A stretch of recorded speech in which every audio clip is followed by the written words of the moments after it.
यह जो भारत और अमेरिका के बीच हालिया व्यापारिक समझौता हुआ है, जिसके तहत अमेरिका से आने वाले कृषि उत्पादों पर हमारे यहाँ कोई टैरिफ, कोई टैक्स नहीं लगेगा, शून्य टैरिफ रहे। और दूसरी तरफ अगर हमारे भारत के उत्पाद अमेरिका जाएंगे तो उस पर 18% टैरिफ लगेगा। यह टैरिफ पहले 3% हुआ करता था, बाद में इसे अचानक से बढ़ाकर धमकी के रूप में 50% कर दिया गया और फिर अब घटाकर इसको 18% कर दिया गया।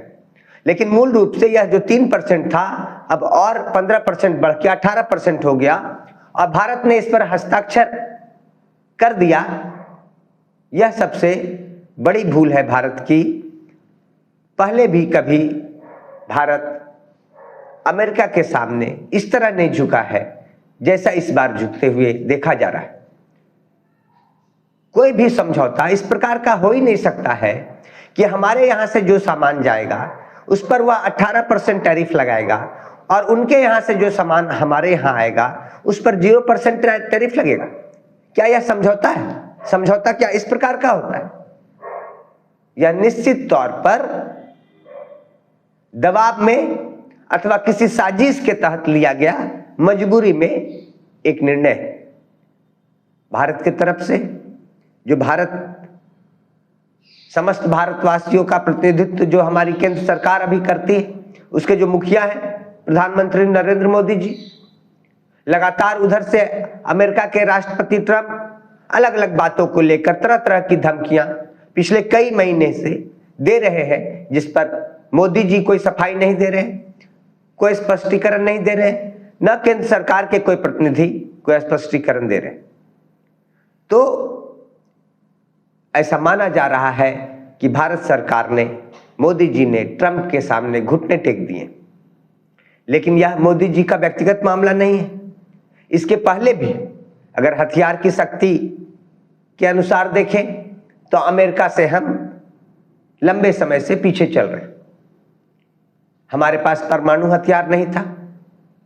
हमारे सोशलिस्ट नेता जॉर्ज फर्नांडिस जब रक्षा मंत्री थे, उस समय जब परमाणु परीक्षण करने की बात हुई तब भी अमेरिका ने हम पर दबाव बनाया था परमाणु परीक्षण ना करने का।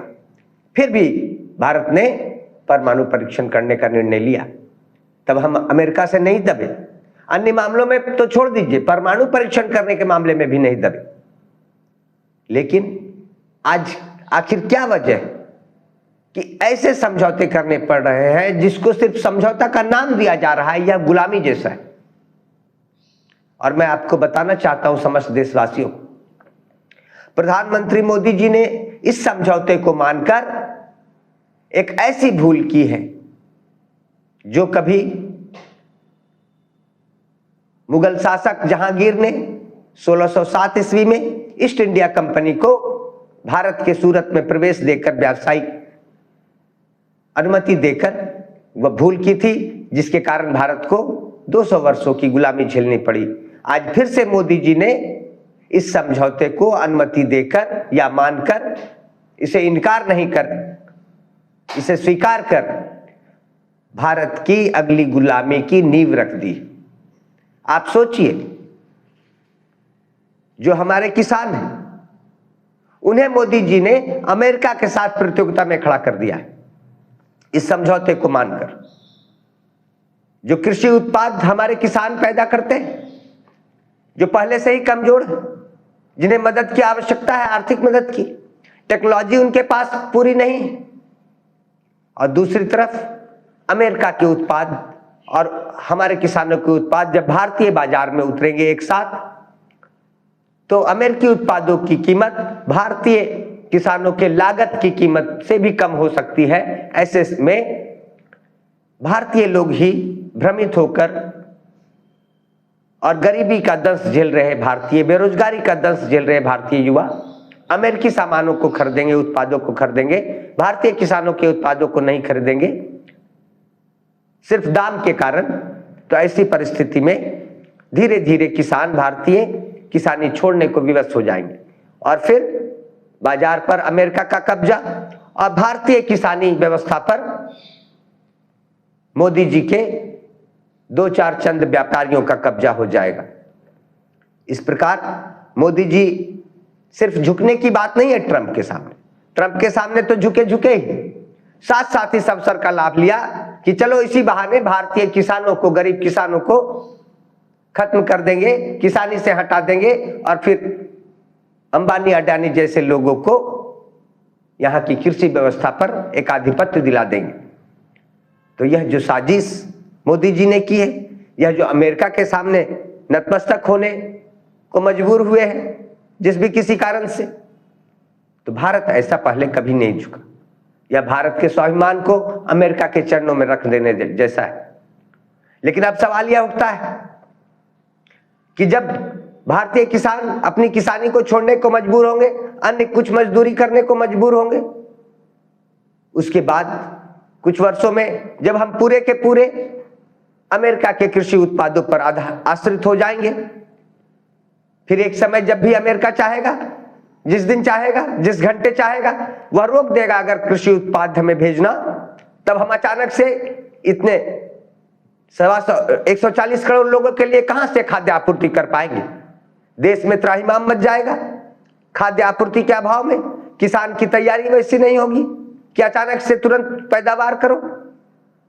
तो यह जो स्थिति है, देश के किसानों को कमजोर करने का जो निर्णय मोदी जी ने लिया है, यह निर्णय देश को आर्थिक गुलामी की तरफ बढ़ाने का है। आज ही वक्त है, आज ही वक्त है। या तो मोदी जी को इस्तीफा दिलवाइए या आप लोग सब बैकआउट कीजिए, सब मिलकर, जिनको भी देश से प्रेम है। वरना देश जब गुलाम होगा तो सभी पार्टियों के लोगों को ही नहीं कर रहा हूं, संगठन के लोगों को ही नहीं कर रहा हूं, मीडिया हाउस को भी कर रहा हूं, जिसे गोदी मीडिया कहा जाता है, बिक गई मीडिया कहा जाता है। लेकिन बिकने की भी तो एक सीमा होनी चाहिए कि देश के गुलामी के शर्त पर भी आप बिक जाएंगे। आज सभी लोग मुंह खोलिए, बोलिए, मोदी जी का इस्तीफा लीजिए, हटाइए। मैं नहीं कहता कि किसी अन्य को दे दीजिए, भाजपा से ही किसी को, ऐसे व्यक्ति को प्रधानमंत्री बनाइए जो बोल सके सीना तान कर कि मैं, यह भारत की सरकार है, कि हम भारतीय हैं और हम नहीं झुकेंगे। आज जो कष्ट सहना होगा हम सह लेंगे, आज जो महंगाई बढ़ेगी हम सह लेंगे, लेकिन गुलामी जिसे हमारे पूर्वजों ने झेला है उसको आमंत्रित करना कहीं से भी सही नहीं है।